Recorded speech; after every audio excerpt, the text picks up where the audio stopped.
working. But what I wanted to do was have you think about everything you already know. You already know a lot about flus and colds. Especially you have children, you are an expert in this area, right? So it's just how do we know this information in English now that you already know? How can we read the English? So we're going to use this again. I want you to keep it.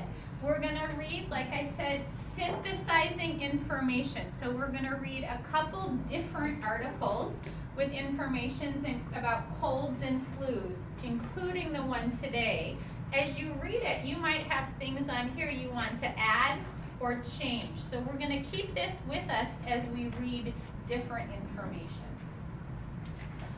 And then we're going to use the information we just talked about with your friends, what you already know, the vocabulary that we already know to help us understand the reading. The reading that we're going to do today, it's shorter, but it's also more difficult. It is a more academic vocabulary and writing. So I'm going to pass it out to you, but I want to start doing what I call talking to the text. This is something new. We have not done this before in class. But any ideas what it means, talking to the text? It's kind of a funny idea, right? Right? Because I can talk to someone, right? And they answer me back. But it's kind of difficult to talk to an article, right?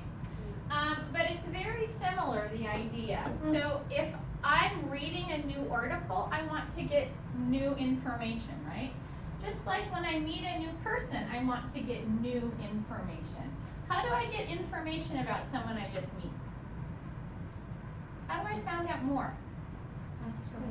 Ask questions, exactly. So as you talk to the text, you want to ask questions to find out and learn more. And when you read, will you understand everything?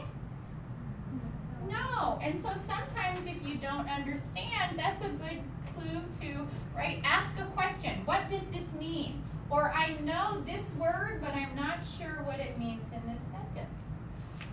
Also, when we meet someone else, right, I'll say, oh, you're studying English? Me too, right? So we look at how the person relates to us in our lives. Same thing when we read. How does what we read relate to or affect my life, right? How is this about me?